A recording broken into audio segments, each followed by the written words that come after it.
Menurut lo, pemain-pemain yang dipanggil ini udah sesuai ekspektasi lo apa belum? Nggak layak.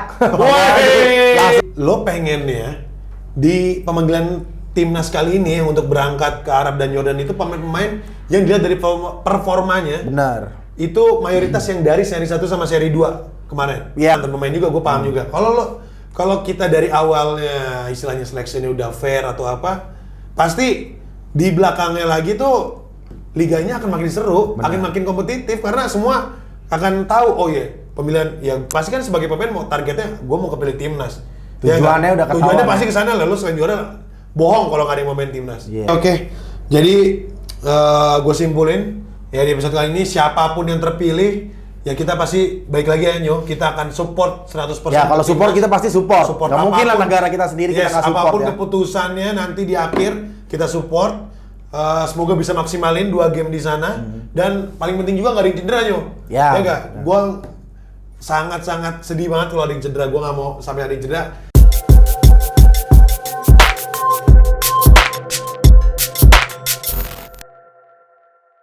What's up ballers, welcome back to Breakhouse Basketball Podcast. Bersama gue Edo Ekideteng and my partner The Problem. Gue jadi masih the problem ya? Masih. Oke, gue akan ngomong lah seputar yang bermakna dan berisi. Oh iya. Biar gue jadi the solution. Iya. Biar lo jadi solusi. Gak bisa udah diambil sama bos lo. Bos gue. Bos gue tuh emang. Franz, gimana kabar lo? Sehat bro? Sehat gue. Ya, kita hari ini mungkin udara dan cuacanya itu kadang-kadang menggambarkan isi dari hati gue sekarang. Kenapa emang tuh? Timnas Indonesia. Kenapa jadi ke sini ya? Wow, melawan netizen basket sepertinya di awal. Kita kan tahu sendiri nih kalau IBL sedang dipostpone. Yes. Karena yang pertama itu karena banyak kasus. Ya kita tahu sendiri Omicron sedang lagi tinggi-tingginya di negeri kita. Terus yang kedua karena mau ada FIBA Window 2 Qualifier. Nah, di episode kali ini kita ngobrolin tentang timnas bro. Karena timnas ini yang kita tahu dari minggu lalu udah mulai training camp untuk menghadapi 24 Februari akan berangkat ke Arab Saudi melawan Arab. Benar. Lalu tanggal 27-nya akan berangkat ke Yordania untuk melawan Jordan. Gitu. Nah, terus udah ada beberapa pemain yang sudah dipanggil untuk mengikuti training camp.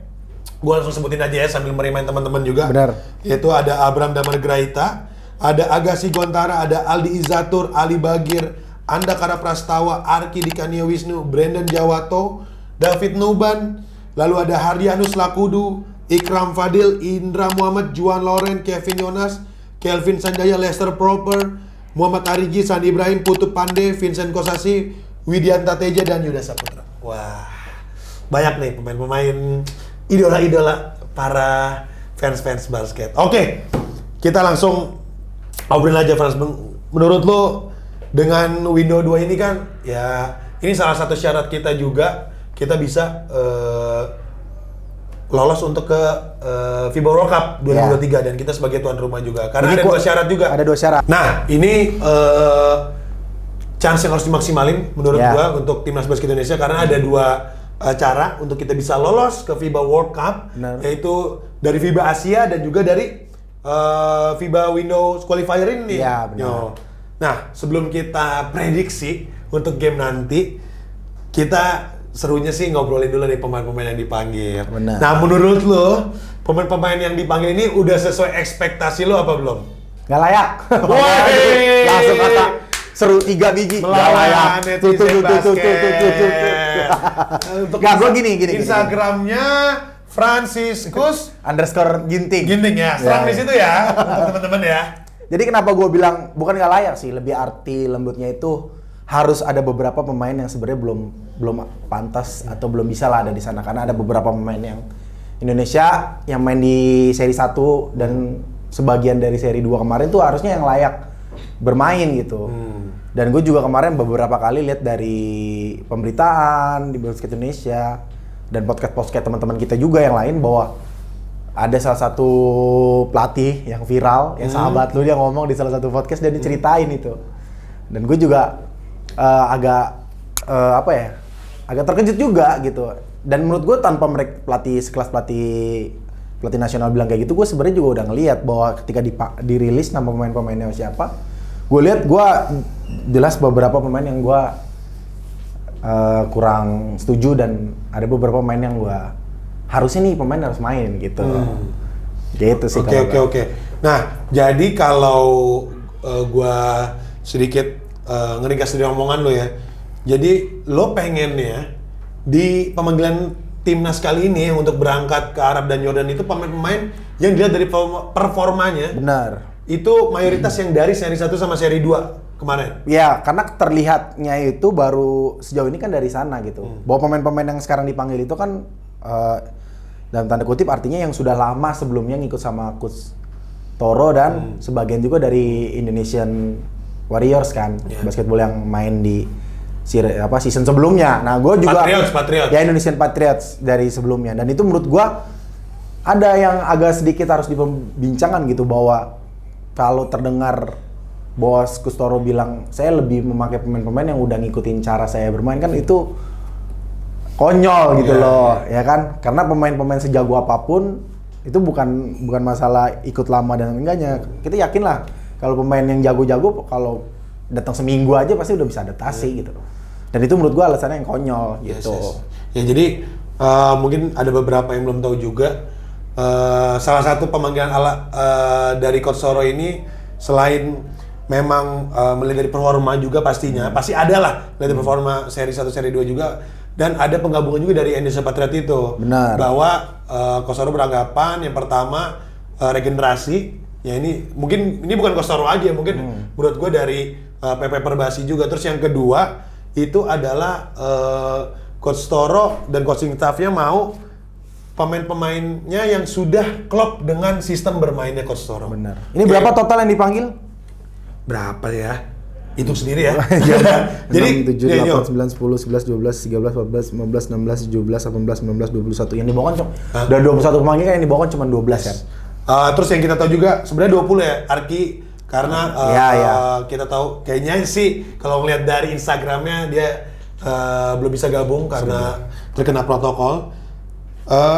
Gue sih setuju sih sebenarnya. Yang harus bermain untuk tim nasional itu yang the best. Iya. Ya gue jujur, gue harus katakan itu. Karena ya ini timnas udah bawa nama Indonesia. Benar. Dan ini bukan istilahnya ya bukan kejuaraan yang kayak kelompok umur Indonesia yang U23 atau apalah antar universitas atau apa, enggak, ini udah timnas yang the best dan lawan kita pun yang nanti di sana dia pemain-pemain the best-nya pasti, yakin gue. Jadi menurut gue ya harusnya yang dipanggil emang yang the best-nya yang dia sekarang. Karena kalau kita lihat FIBA kualifikasi ini, apalagi pemain-pemain yang kita lawan itu timnya rata-rata dari Timur Tengah, yang kita tahu ya size-nya mereka tuh besar-besar. Tapi kalau secara kualitas permainan, skill mungkin menurut gue sama, cuman size saja. Nah kadang-kadang tim kita itu sedikit rumit ya, artinya untuk menemukan solusi dalam melawan tim-tim yang posturnya gede-gede gitu. Kalau kita bisa lihat Filipina yang posturnya mungkin setara sama kita, yang lokal ya, dia kan banyak pemain-pemain campuran, itu dia bisa lawan yang tingginya bahkan berapa senti dari dia dan dia masih bisa lawan gitu. Kalau kita bener-bener udah ya nyerah aja, udah under basket, kadang-kadang falling dan. Nah jadi itu menjadi perdebatan juga tuh, Frans. Sebenarnya size itu matter or doesn't matter kalau menurut lo? Gue sih sebenarnya kalau untuk kita ya di Asia, size itu penting gitu. Karena gimana pun juga main basket itu mainnya keranjangnya tuh di atas bukan di bawah gitu ya. Kalau keranjangnya di bawah masih gampang. Ini futsal gawang kecil. Iya benar. Jadi kalau menurut gue itu mungkin jelas salah satu PR kita gitu. Gue lihat ya, ini kita langsung review aja deh dari 21 pemain ini yang gue ngomong bahkan di sini ada pemain-pemain yang dipanggil bahkan bukan di starting five di timnya masing-masing. Oke lah, ngomongnya rookie gitu. Tapi lo harus perhatiin juga kalau ternyata tuh rookie kita yang kemarin main di Indonesian Patriots kan banyak yang lebih baik dari pemain-pemain ini. Karena mungkin karena size, cara main dan lain-lain. Menurut gua tuh masih banyak lah pemain kita yang lebih layak gitu. Nggak mesti harus di Indonesia Patriots yang pemain dari lokal, pemain tim-tim lokal yang ada di Indonesian Patriots. Dan umurnya juga masih muda, masih banyak. Ya, kayak di sini ada Ikram bahkan nggak main sama sekali, jarang main bahkan di BPJ Jogja. Ikram, terus di sini ada butuh Pande, terus ada ini gue liat ya Kevin Yonas yang menitnya belakangan di SM yang dulunya first team sekarang udah nggak main, jarang main gitu menitnya. Dan mungkin ya gue nggak tahu lagi di sini ada Kelvin ya, tapi Kelvin oke lah masih bisa. Dan itu pemain-pemain yang tadi gue sebut itu pemain-pemain yang berangkat dari Patriots kemarin kan. Gini, kalau gue jujur nih ya, ini kita kalau kita beda pandangan sih, Wajar oke lah. Kita kan di sini sebagai istilahnya supporter basket timnas lah. Kita apapun mau gimana pun timnas basket Indonesia pasti kita akan support 100%. Nah, tapi kalau dari pandangan dari gue, karena ini adalah idenya training camp jangka pendek, kalau menurut gua yang dipanggil sebenarnya harusnya yang the best gitu. Gua nggak ada masalah misalkan nantinya akan ada training camp penggabungan dari pemain-pemain muda yang belum main di liga dengan pemain-pemain yang sudah main di liga, itu gua nggak masalah, tapi idenya harus training camp jangka panjang. Benar. Nah, tapi kalau misalkan ini jangka pendek, kalau menurut gua sih harus yang the best. Kalau menurut gua, karena sayang banget gitu loh. Lu training camp jangka pendek untuk yang mereka misalkan bisa belajar lah istilahnya, dan mereka bisa explore lagi skill mereka dengan pemain-pemain senior yang di atasnya, nggak dapet sih kalau menurut gua.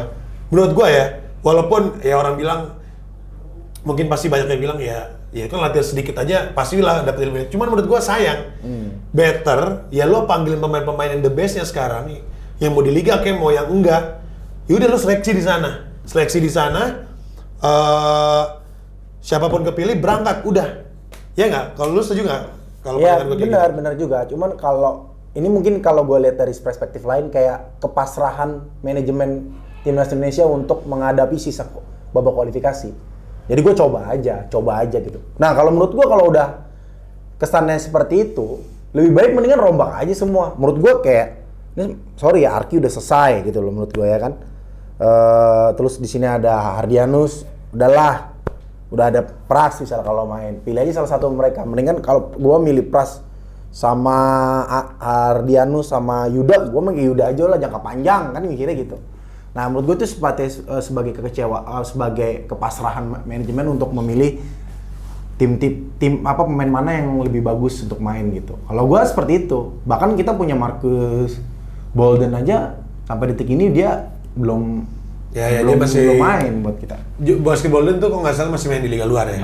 Masih main. Iya itulah maksud gue, jadi kendala tim Indonesia ini buat ini. Tapi ini menurut gue ini kan akan dipilih lagi. Ini ada beberapa yang bakal kecoret menurut gue, kayak Ikram kecoret, Pande bakal kecoret. Udah pasti realitanya bakal kesana. Nah itu maksud gitu. Gue, ya kalau emang ngomongin realita, ya sayang aja kalau menurut gue.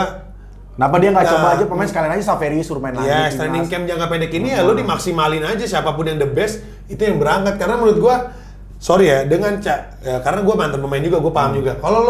Kalau kita dari awalnya istilahnya seleksinya udah fair atau apa, pasti di belakangnya lagi tuh liganya akan makin seru, akan makin kompetitif, karena semua akan tahu, oh iya, pemilihan ya pasti kan sebagai pemain mau targetnya gua mau kepilih timnas. Tujuannya udah ketahuan. Tujuannya pasti ke sana lah, lu selain juara bohong kalau nggak ada yang mau main timnas. Ya, tapi kalau tahu akan begitu kan pasti rasanya udahlah, pasti dipanggil itu aja, pasti dipanggil itu. Itu yang gua nggak mau ada di pikiran pemain-pemain kita. Tapi menurut gua gini, kepusingan dari Kustoro Toroman ini untuk memilih pemain ini juga terbatas. Seberapa banyak pemain kita yang punya kualitas dari 21 ini yang dipanggil? Itu juga jadi acuan kita. Kalau gue balik lagi, tapi ini udah sering kita bahas ya, bahwa sebenarnya kunci dari timnas Indonesia adalah pembinaan itu sendiri. Tapi bahwa kita belum bisa sampai ke arah sana karena banyak faktor yang kita lewatin. Harus kita lewatin dulu.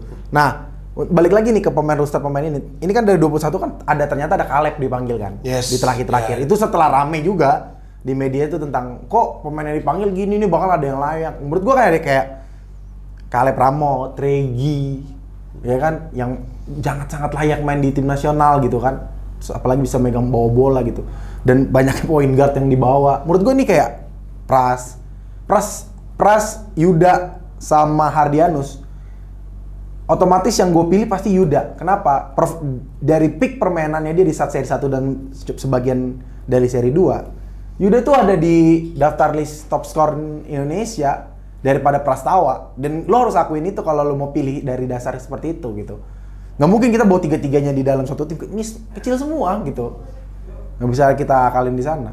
Dan itu yang menurut gue jadi concernnya juga Kustoroman gitu. Tapi kalau gue nih menilai secara pribadi itu adalah kepasrahan manajemen untuk ngelihat bahwa udahlah kita harus lewatin ini, nanti mungkin kita balas di FIBA gitu. Oke. Kita kan tuan rumah juga di FIBA. Kita tuan rumah juga di FIBA.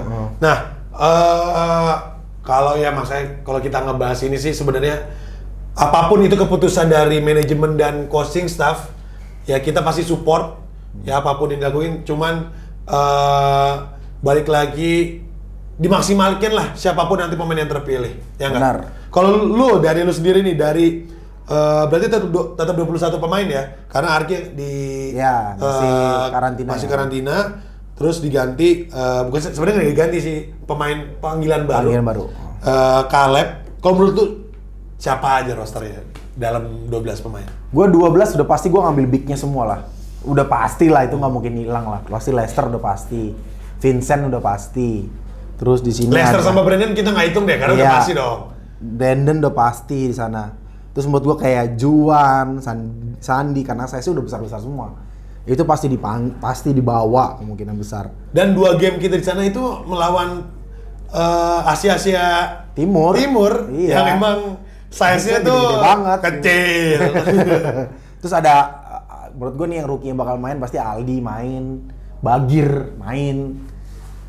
Nah, itu mungkin pilihan gue ya, 6-7 pemain itu. Sisanya mungkin ntar gue kalau ngomong Pras nggak gue mainin, kayaknya kesannya gue personal banget ya. Iya. Apa dong, kan prediksi. Kalau gue mungkin Yuda lah gue bawa. Ya mungkin Pras pasti akan dibawa juga sih. Nah, Ardianus nggak tahu nih dia ankle-nya udah selesai atau belum. Nah, mungkin yang terakhir Arigi. Widi nggak tahu ya. Widi tuh bakal kepilih di salah satu tadi guard yang gue pilih atau enggak ya? Aja menurut gue Widi kita udah terlalu banyak pemain di sana di PEN itu. Tapi sih kalau menurut gue sendiri, kalau dari Indonesia Patriots yang udah siap untuk main ke timnas senior menurut gue cuma satu, Ali Bagir. Yeah. Kalau menurut gue, ya jadi ya yang lain ya itu mungkin bukannya nggak pantas, belum untuk ke timnas senior nih, timnas utama senior. Tapi walaupun kita belum lihat Bagir nih kalau dia bermain untuk tim-tim IBL ya kita belum tahu. Cuman kalau gua ngeliat skill dari Bagir sekarang dengan size dia juga sangat-sangat pantas sih. Apalagi kita juga punya Derek ya nggak, yang nantinya pasti bisa join ke timnas juga. Yang diproyeksiin juga Derek kalau misalkan dia bisa main untuk ke FIBA Asia kita tahun ini ya. Nah, maksud gue tuh kalau kita punya plan jangka panjang kayak gitu, maksud gue tuh tadi timnas Indonesia itu harus udah berpikir panjang. Gue nggak meremehkan lah dari organisasi, dari manajemen dan siapapun. Mungkin banyak kendalanya, gue juga tahu kendalanya apa gitu.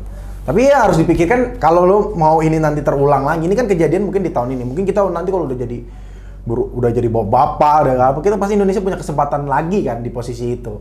Nah, kita masih mau nonton kejadian itu nanti kelak sama kayak hari ini, kan nggak mungkin. Kita harus berubah lah, harus cari banyak investor yang mau kasih duitnya cuma-cuma buat anak-anak itu yang punya bakat sekolah di luar. Yes. Udahlah, poinnya itulah. Kita nggak perlu bantah itu udah pasti jawaban.